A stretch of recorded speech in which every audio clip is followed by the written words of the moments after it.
سڵاو گفتوگوی پایتەخت ئەم شەو باز لە مامەڵەی پەرلەمان لەگەڵ قەیراندا دەکات لە هەرێمی کوردستان بە تایبەت ئەو قەیرانەی کە ئێستا هەرێمی پێدا تێدەبڕێت ئایا پەرلەمان توانیوێتی کۆنتترۆلی قەیرانەکان بکات بۆ ئەم مەبەستەش میوانداری خات و سۆزان شەهاب دەکەین سەرۆکی فراکسیۆنی کوردستانی لە پەرلەمانی کوردستان هەروەها بەڕێز کاردۆ محەممەد سەرۆکی فراکسیۆنی گۆڕان لە پەرلەمانی کوردستانی و چاودێری سیاسی هۆگرچەتۆ بەخێراتنتان دەکەم و سەرەتا سۆزەخان لەگەڵ جەنابەت دەست پێ دەکەم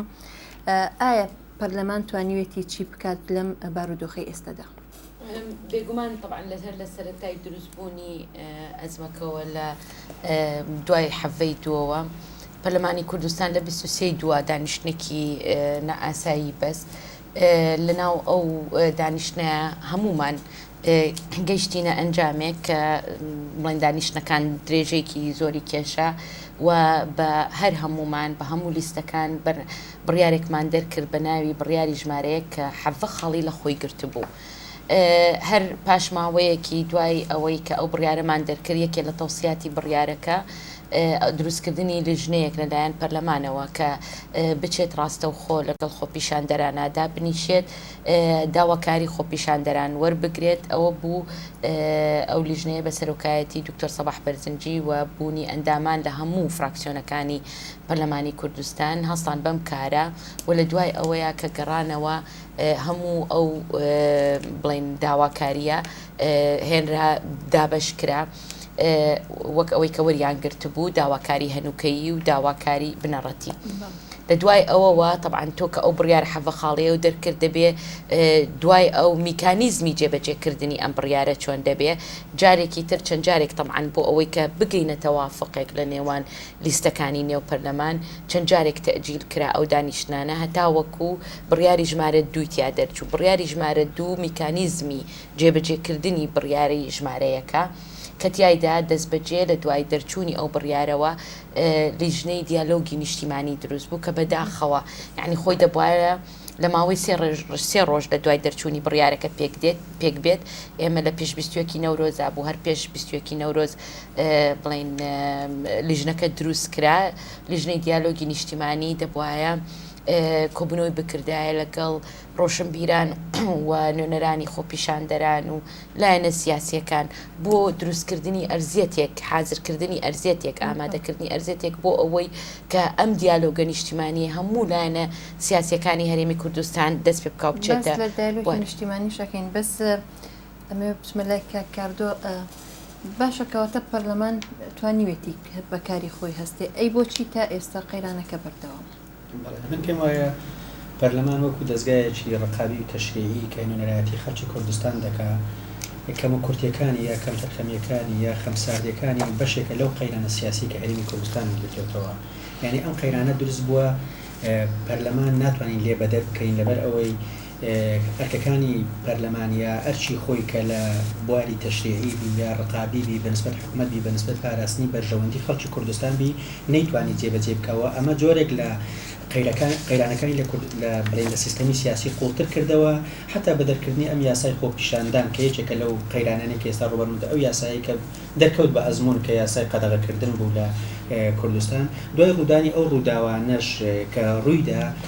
سەرڕای داواکاریی زۆر کەم تەرخەمینەوەدا ڕاستە ئێمە گفتوگۆمان کرد و چەندین بڕیارمان دەکرد ئەم بڕیارانەی کە پەیوەندی بەوە بوو کە بتوانین ڕێگری بکە لە قوڵبوونەوەی قەیرانەکان بە تایبەتی دوای حەڤدە دوو کە خەڵکیان شەهید بوو ینی هێزی سەربازی جوولێنرا بە مەبەستی مەرامی سیاسی و بۆ پەلامار و جیران ئەشکەجەن هەموو ئەوانە پەرلەمان دوای گفتوگۆ چەندین بڕیاری دەکرد بۆ ڕێگرتن لەوانە ئەو بڕیارانەی کە پەیوەندی بە ئیدانە و تەحریم و تەزریمکردنی توندوتیژی و تەقەکردن لە هەوڵاتیان ئەمە پەرەی سند یا کۆتایی پێهات ئەو بڕیارەی کە پەیوەندی بە کشانەوەی دەست بەجێ سەرجەم هێزە جوڵە پێکراوەکان ئێستا ئێمە لە کاتێکەدا ئەریشیان لێرە دانیشتوین گفتوگۆ ئەکەین ئێستا پارێزگای سولێمانی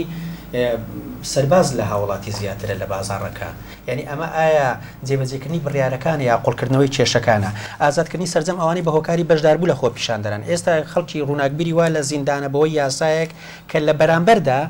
هیچ کەسێک بەم یاسایە سزا نەدراوە کە تەقەی لە هاوڵاتی کردووە هاوڵاتی کوژراوە تۆمەتباری دیارن گرتەی ڤیددیۆیی هەیە هەموو ئەو ڕاستیانەی کە پەیوەندی بە کێشەکان هەبووە پەرلەمان نەک نەیتوانیوە بەهۆی بڕیارەکانی خۆی پابەندی حکوومەتکە لە جێ بەڵکو لەم دوایانەدا بڕیارەکانی نەکرد فەرامۆش کرد بەڵکو وای پیشاندا وێناکرد کە لە کوردستان وەزعێکی زۆر ئاسایی هەیە و پێویستە پرۆژەی ئاسایی بڕوە لەبەر ئەوەم پێم وایە بەرپرسیارەتێکی گەورە کەوتۆتە سەر پەرلەمان ئەسڵان دەوری هەبووە لە هێنانی کێشەکان لە کوردستانە و لە قوڵکردنەوەی و لە هەموو بڕیارانەی کە سۆزانخان باسی کرد کە دەبواە پەرلەمان ڕێگری بکە لە هەم داخوازی هەنووکانی خۆ پیشان دەرکەی مەزانین بەبێ ئەوەی پەرلەمان بڕیار دەرکەیان دەرنەکە لە کوردستان کێشە هەیە کێشەی پەیوەندی بە مافی هاوڵاتی هەیە کێشە پەیوەندی بە ژیانی داهاتەوە هەیە بە شەفافی هەموو ئەوانە بێکاریەوە هەیە هەژاری هەیە کە خەڵکی هێناوەتە جەدب داوای مافەشی ڕەوا دەکە کە هەموو دەسەڵاتدارانی کوردستان وتیانە بەڵێ مافەکەتان ڕەوایە و پشتیوانیتان دەکەین باشە تۆ لە بەرامبەر ئەمە بەم جۆرە ڕەفتار لەگەڵ خۆپیشان دەردەکەی کەواتێمە توانین بڵین ینی نیتوانیوە مامەڵە لەگەڵ قەیرانەکە بکە وەک قەیرانەکە کاک هۆگر وەک چاودێرێک چۆن ئەدای پەرلەمان دەبینی لەمەی کە پێی ئەوترێ ئیدارەی ئەزەمات ینی بەڕێوەبردننی قەیران چۆن بوو چۆن پەرلەمانی زۆر سپاس بۆ گفتوگۆی پایتەخت بۆ ئەو دەرفەتەم پێم وایە بەرنامەکە لە جێی خۆیتی و لە کاتی خۆیتی کە گفتوگۆ لەسەر مەسئلەیەکی گرنگ یا دامەزراوەیەکی گرنگ بکەین کە ئیش پەرلەمانی کوردستانە کاتێک دەین تەقیمی ئەو مؤسسەیە دەکەین دەبێت لە دوو ئاستا ببینین ئاستی یەکەمیان پەیوەندی بە تەقیمی مؤسسەسی هەیە بە پێی یاسا و بە پێی پەیڕەوی ناوخۆی پەرلەمان ئەرک و مهام لەسەر ئەستۆی ئەو نوێنەرانەیە کە بەدەنجی خەڵک لەوێ بوونە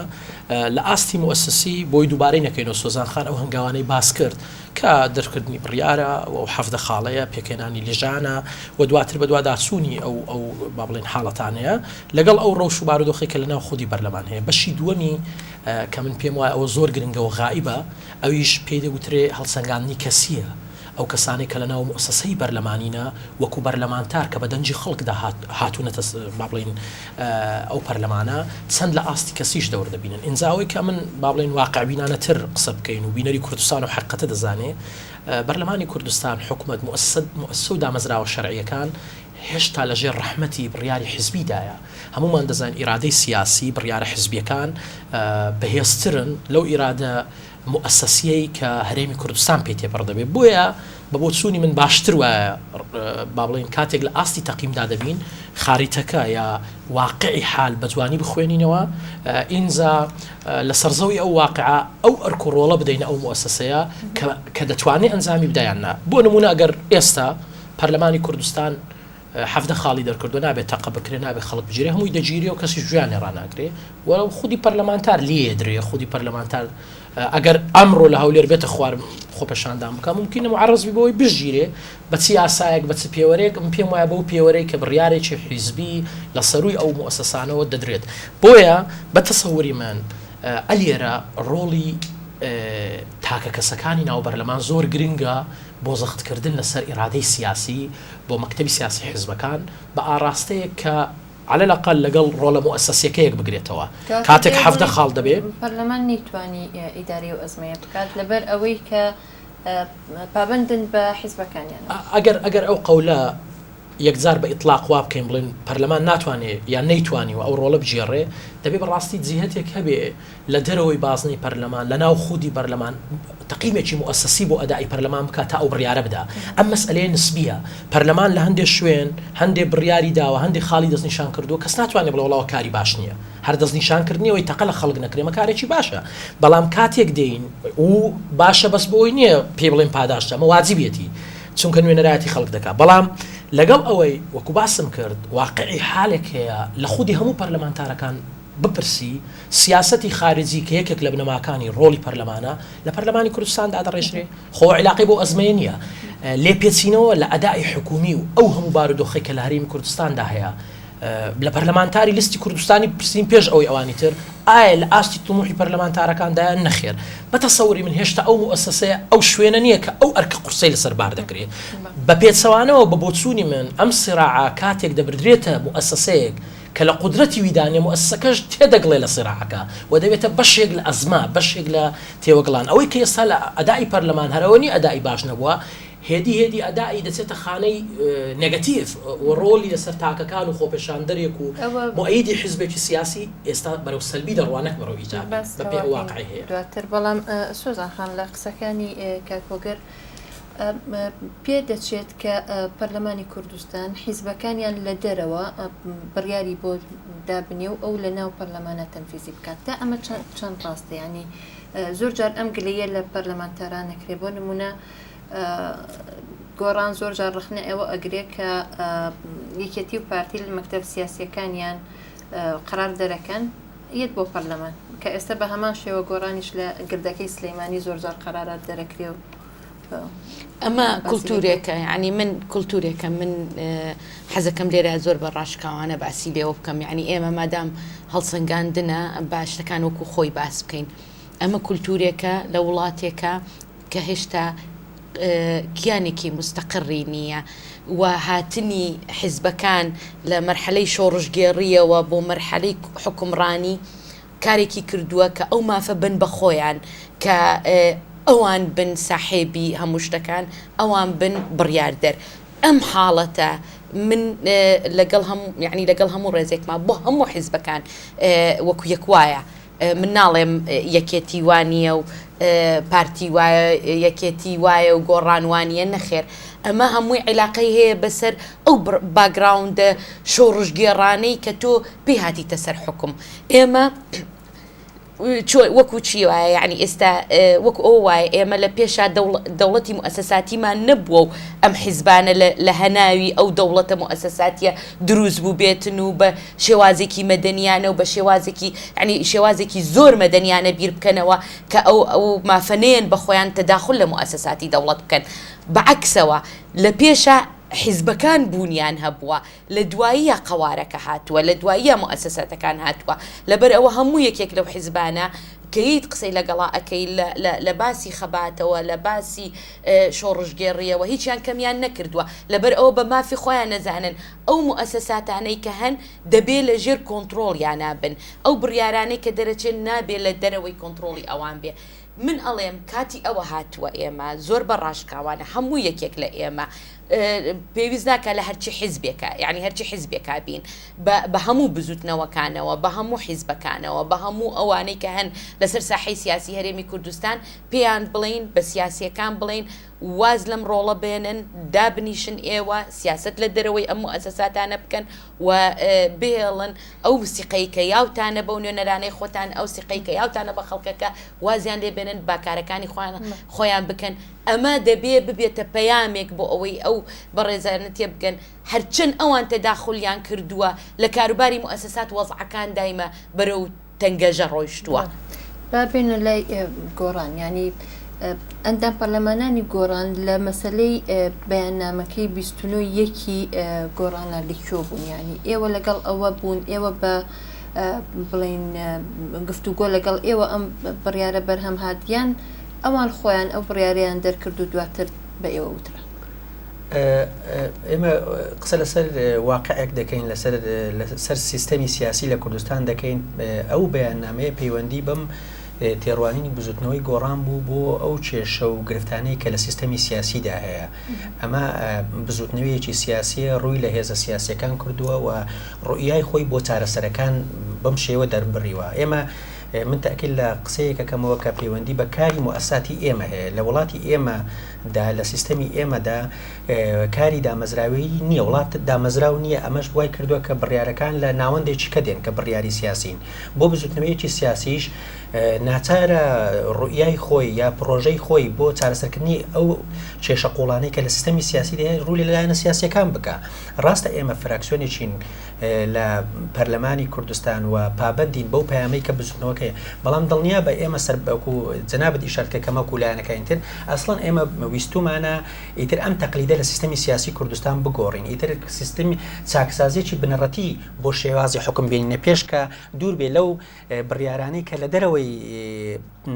دەرەوەی پەرلەمان دێن پەرلەمان فۆرمی ڕەوایەتی بدات یعنی مەسەن ئێستا دابەشکردنی وڵات برێن دوو ئیدارەیی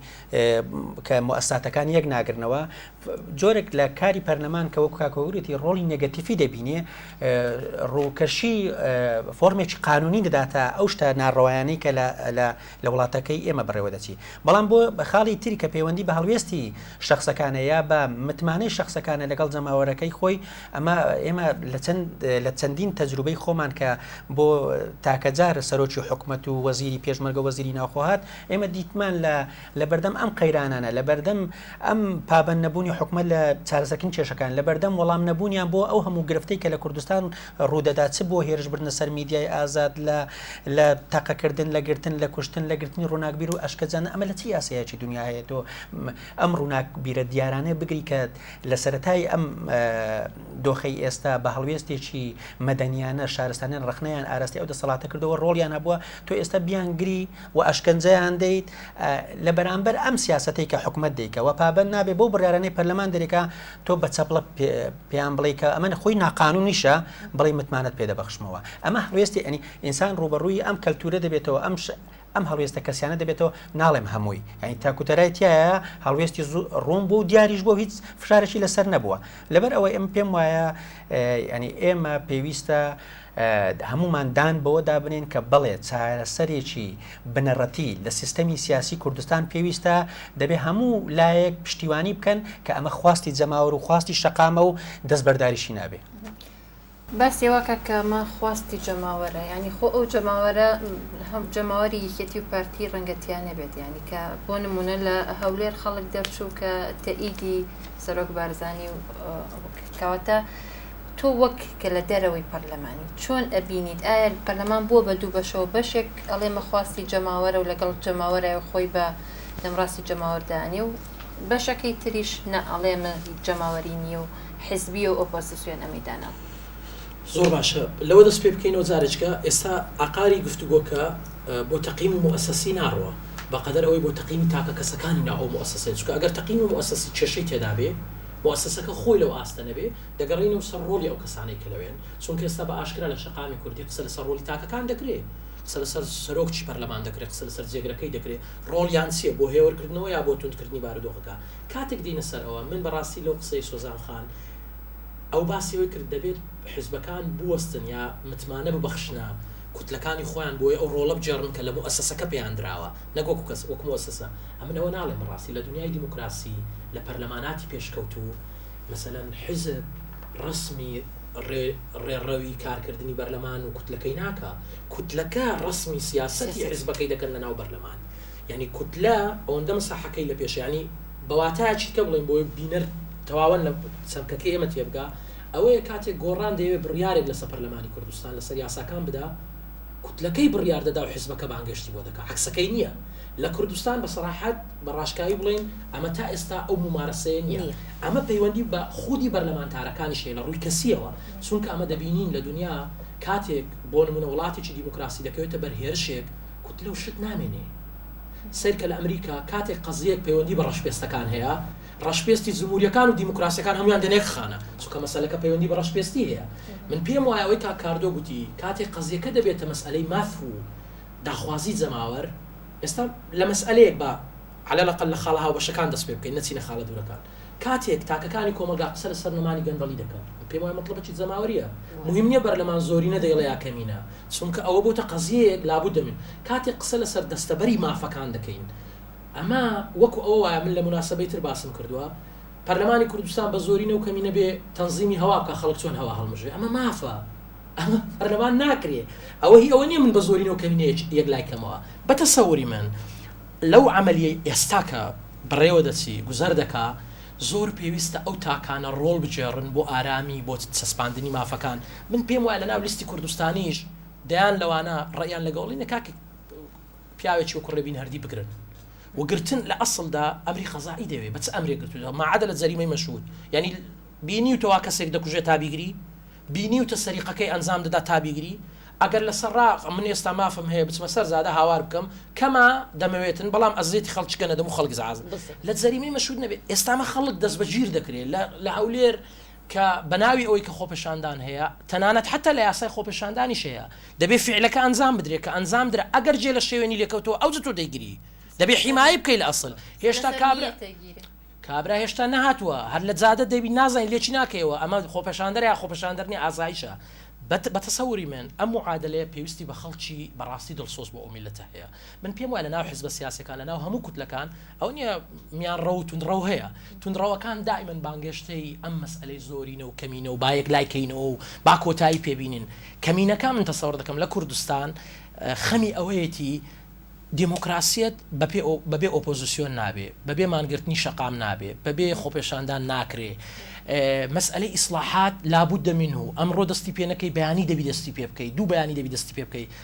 گرنگ وایە بە تەسەوری من لەزەی ئەو بارودۆخی کە دروست بووە چ لە ناو بەرلەمان چ لە حکومەت چ لە ناو حیزبی سیاسیش هێزێکی کۆمەڵایەتی گەورە دروست بێ بە ئاقاری ئەوەی بێن دەست بە و چاکسازیانە بکەین بین سەر لە نوێ عەلە لەقەل ئەو بەشەی کە پەیوەندی بە ئەدای پەرلەمانی هەیە ڕۆڵی خۆی بدەینێ هەندێک جار بچووکردنەوەی پەرلەمان لە خانەی ئەم مۆدلەی ئێستا کە لە کوردستان پیشان دەرێ کارێکی باش نییە چونکە پەرلەمانمان ڕوخان خۆبەتەمان شورا دروستکەین وەکو محەممەد قەزافی هەر دەبێت پەرلەمانێش کە دروستکەینەوە قسە لەسەر بۆ ئەسەسەکە نییە چکە ئەو احتیاجە لە دنیاش هەتا ئەمڕۆ مۆدلێکی کە نییە خۆی پیشاندا بێ کە لەو مۆدلێک کە لە دنیا گوزەر دەکا بە سوڵتەی تەشریعی و تەنفیزی و قەزایی ئێمە قسەمان لە ناو خودی ئەو دەسەڵاتانەیە کە دەبێت کاری لەسەر بکەین کە بەداخەوە دەڵێم تا ئێستا وەکو ئەوەی کە پێویستە بەرلەمانتار حتا بە مەسئولیەتی نیشتیمانی خۆی لە بەرامبەر حەدەسەکان نەوەستاتەوە زۆر گرنگە من دەستخۆشی لە هەندێک پەرلەمانتار دەکەم بۆ نمونە بەرلەمانتار هەیە لە لیستی کوردستانی لەسەر یاسای خۆپەشاندان دەنجی لەگەڵ لیستی کوردستانی نەدا لەبەر ئەوەی لەگەڵ قەنەعاتەکانی خۆی ناگونجێ نەک لەبەرەوەی بەرژەوەندی تەشی حیزبایەتی ئەمڕۆ لە چدایە من تەمەنا دەکەم لە گۆڕانی جوابێ کاتێک گۆڕان بڕیارێکی هەڵەدەدا هێزە سیاسیەکە لە ناو حرەکەی سیاسیدایە هەموو جار هەر ڕاز ناکە بەرلەمانتارێک کاتێک ئەم مەسئلەیە دەبینێ دەبێت ڕوبەڕووی ببێتەوە لە بەرژەوەندی گشتی و میلەتەکەیدا سۆزارخان بۆ کۆنتڕۆڵکردنی ئەم قەیرانی ئێستا ئێوە وەک لیستی کوردستانی تا چەند لەگەڵ داواکاریەکانی خۆپیشاندەران بوونیان تا چەند بەدەنگ ئەم داواکاریانەوە هاتن من حەزەکەم بزانم آخر داواکاری یا داواکاریەکانی ئەوڵ چکە ئێستا هەمووی چەند حەزەکەم ئێمە تۆزی ڕاشکان آخر داواکاریان ئەوە بوو هەڵوەشانەوەی حکومەت هەڵوەشانەوەی سەرۆکایەتی هەرێم هەڵوەشانەوەی پەرلەمان ئەمە تۆ لەگەڵیایت جەنابەت لەگەڵیایت من لەگەڵیا هەبێ ئاواهنگ بەڵام ئەوانەی ئەوڵ دابەشمان کرد هێناومانە لوجانمان بۆ دروست کردووە وتومانە ئێمە چۆن بکەین خاریتەی طریق چۆن ڕسم بکەین بۆ ئەوەی ئەم داواکاریانە جێبەجێ بکرێت ئەوەی هەنووکەیە لەسەر شانی حکومەتە لەم هەفتەیە لیژنەی لێکۆڵینەوەکەی کە دروست بووە کۆتای راپۆرتی لێکۆڵینەوەکەی بڵاوکاتەوە بۆ ڕایگشتی لە دوای ئەو بڵاوکردنەوەی ئەو راپۆرتە دەوریەتە سەر دام و دەستگاکانی حکومەت چۆن مامەڵە چونکە ئەوەی کە سەرۆکێتی حاکمە لە عینەن کاتە چۆن هەڵسەنگاندن دەکا بۆ ئەم راپۆرتە و چی پێویستە بۆ جێبەجێکردنی پاشەوەی ڕاستیەکان ڕوونکرایەوە چۆن ئەمە جێبەجێ ئەکرێ و خرێتە بواری جێبەجێکردنەوە ئەوەی ئەمێنێتەوە بابەتی بنەڕەتیەکان دنیاە شتیتایە کە پەیوەستە بە یاساوە ئەجا ئەوە ئەخرێتە سەرشانی پەرلەمانی کوردستان یاساکان ئەوانەی پێویستە دەستور بگەڕێتەوە پەرلەمانی کوردستان کەسمان نەمانوتوە ناگەڕێتەوە کەسمان نەمانوتوە ئەوە قورئانە و نابێت دەستکاری بکرێ بەڵکو وتومانە هیچ شتێخەتی سوور نییە بەڵکو تۆ بیهێنەرەوە دائەنیشینەوە جارێکی کە قسەی لەسەرەکەینەوە زۆر شوێن کە قەیرانێکی وە ئەبێ ینی بە هەڵوەشانەوەی حکومەت ئاسانترین کارە کە بکرێت ینی بۆچی بەلای لیستی کوردستانی و بە تایبەتی یەکێتی نیشتیمانی شەنجارێک لە دوانیدا کە ئەمە خەتی سوورە دکتۆر بەرهەم لەو شوێنە نەمێنێت شخصەنەیە مەسەلە شخصەنەیە مەسەلەوەیە ئەوەی بەرامبرت ئەڵێ مەرجەکەی من دانیشتنەکەی من هێورکردنەوەی وەزعەکە تەنها بەلابردنی ئەو شخصەیە بۆ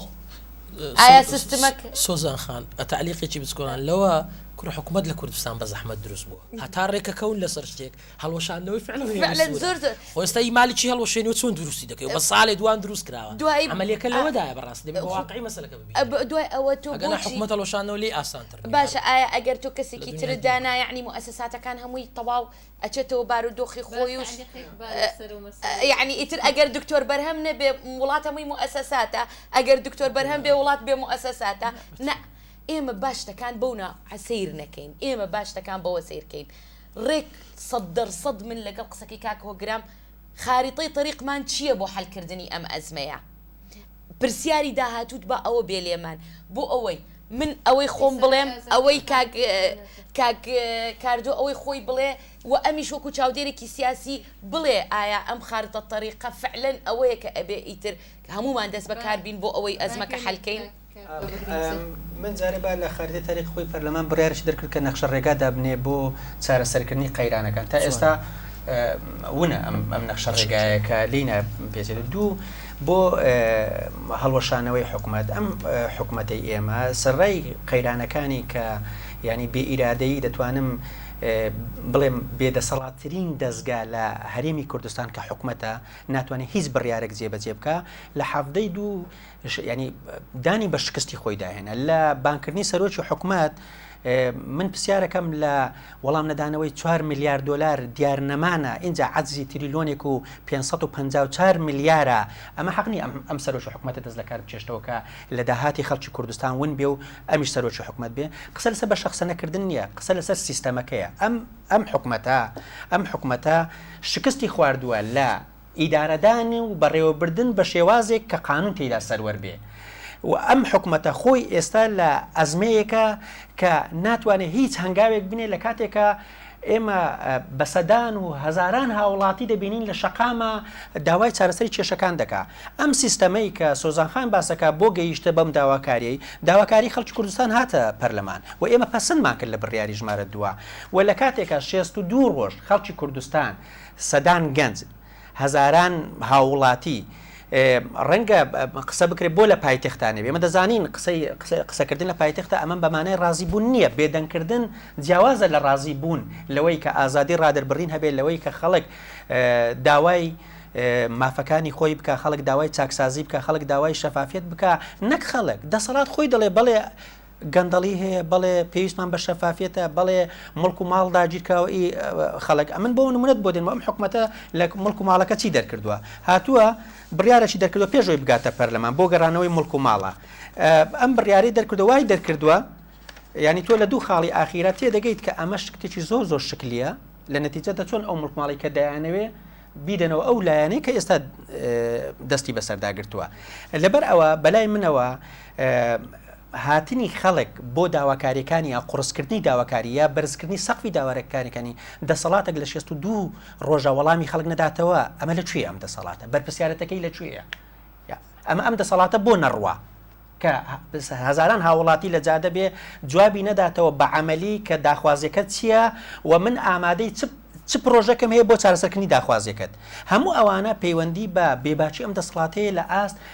کێشەکانە لە ئاست داخوازی خەڵکە ئێستا خۆی مشکلەکە چییە عەقلێتێکی ئاسایشی هەیە بۆ چارەسەرکردنی کێشەکان دەئەنی بە ڕێگای سەربازی دەیانەوێت چارەسەر نەک ئەزمەیەکەیە کە ئەزمەیەکە پەیوەندی بە مافی هاوڵاتیە بە کێشەی اقتصادیە بە کێشەی سیاسیە بە شێوازی حکومڕانیە پەیوەندی بە ژیانی خەڵکەیە خەڵک داخوازی بۆ ژانێکی باشتر هەیە بۆ ئازادی باشتر هەیە پێویستە پرۆژەمان بۆی هەبێ ئێستا تۆ هەست دەکەی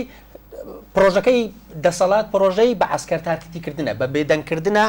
پێیان وایە ئەگەر خەڵک لە زیندان بێ ئەگەر خەڵک نێتە جادە ئەمە سەرکەوتنێکی گەورە بەدەستاتوە لە کاتێکە ئەمە پێمان وایە هیچ سیستەمێک بە زۆر بەهێز بە ترس بە پارە نەوەستاواتەوە ئەمە تەجروبەکەوە لە منتیقەکە دەیبینین پێویستە ڕێگای چاکسازی بنەڕەتی بگرنە بەر ئەمەش ئیلا بەوەی بە تێگەیشتن لە داخوازی خەڵک بە عەمەلیکردنی هەنگاوی عەمەلی و گۆڕانکاری بە شێوەیە کە سیستەمەکە بگۆڕێ نەک شەخسەکان سۆزانخان وایە کە دەسەڵات ئەوێت ئەو ترسەت بڵاو بکاتەوە خەڵک بگرێت بۆ ئەوی تر خۆ پیشاندان نەکرێ و بەردەکی سەرچۆڵ بکرێن یان مەسەلەکە منافەسەی بینی ئەو حزبانە من نەزانی چۆنە ینی من ئەمڕۆ لەسەر ئینتەرنێت زۆر گەڕام لەسەر مەسلەی ظاهیرەی ئەوەی هینکردنی جێبەجێکردنی یاساکان لە ڕێگەی مؤسساتی دەوڵەتەوە، یعنی کاتێک کە تۆ ئەبینی قانون جێبەجێ ناکرێ زۆر ئاساییە و زۆریش لە منەزیرەکانی دنیا ئەوانەی کە باس لە مەبدەئی و نەهێشتنی تونند و تیژیەکەن و بەکارهێنانی تونند و تیژی حەڵالکردنی ئەویان حەڵال کردووە کە حکومەت دەوڵەت دەتوانێت ئەو خەڵکانە و مؤسساتەکانی کە هەیە کاتێک ئەزانێ لە شوێنێکە کۆنتترۆل لە دەستەیە وەزعەکە بەرەو نائارامی ئەڕوا دەتوانێت هێزەکانی خۆی بەکاربێنێ، خێزەکانی خۆی کە پێی ئەوترێ پۆلیسە ئاسایشە ئەم شتانەیە. من لێشن ناشارمەوە، یعنی لە سەرەتایە باسی کاک هۆگر باسی بابەتێکی کرد لە وابزانم لە ماڵی ئەحمە هەردی زیاتر من پێم ناخۆش بوو کە ئەوە کراوە بەرامبەر بە ڕێبین هەردی، لەبەر ئەوەی من نامەوێت کۆمەلگاکەم ئەم کۆمەلگایی کە هەیە و کە ئێمە بنیاتمان ناو دەمانەیە بەرەو ئاراستێکی مەدەنیانە بیبینە سەر خەڵکانێک هەبێ بەو شێوەیە وە کاک ڕێبین خۆشی باسی کرد، وتی ئەو کەسەی کە ئەو بڵین کاری لەگەڵ ئەوە ئەنجاماوە ڕقێکی شخصی بووە، ئەوەندەی کە ڕۆیشتۆتە ئەوێ ڕێزی لێ گیراوە زۆر بە ڕێزە و مامەڵی لەگەڵ کراوە. من دەمەوێ مؤسساتی دەوڵەتەکە ئەبەو شێوەیە بێ ڕێز لە مافەکانی بەرامبەرەکەی بگرێ. بۆیە من ئەڵێم ئێمە ئێستا لە حاڵەتێکین ئەوەی کە ئەڵێ نابێ بمێنێ و ئەویتر لاکەی ترڵێ با بمێنێ بەڵام با چاکیکەین. ئەم دەوڵەتە ئەم مؤسساتی دەوڵەتە ئەم حکومەتە ئەم هەرچێکی ناو ئەنەی ئەمەی کە هەیە ئێستا نەمێنێ هەڵی تەکێنین بکەوینە فەراغەوە یاخود ئەوەی هەیە بینین دامیکەین پشگیری بکەین خاریتە تەریقەکەی بۆ دابنین هەبە مەرجێک. ئێستاش جارێکی تر ئێڵەمەوە وەتەکی دەکەمەوە لەسەر ئەوەی شتەکان لە دەستی مؤسساتەکانە نەماوە چۆتەوە ناو حیزبەکان ئەبێ ئەم ئاشتەواییە ئەم ڕێکەوتنە پێکەوە هەمویان ئیمزا بکەن بۆ ئەوەی ببێتە دەعمێک بۆ مؤسساتەکان ئەم جارە هەتاوەکو بتوانین ئێمە بزانین چۆن ئەم مؤسساتانە بە هەر هەمومان توند و تۆڵ بکەین. ڕێگە ڕاستەکە چییە؟ باسی ئەوە نەکەین چی هەیە چی نەبووە چی بووە ئەم شتانە هەمووی ئیتر مەرحەلەی ئەوە هاتۆ بەجێ بێڵین بە سەیری ئایندە بکەین بزانین چی ئەبێ بکەین ئەم وەزعە بەردەوام بێ یاخودنا. یارمەتیم بێ لە ناوبڕێک بۆ وەستین و بگەڕینەوە خۆشەویستان ناوبڕێک و دەگەڕینەوە لاتان بۆ تاواکردنی ئەم بەرنامەیە.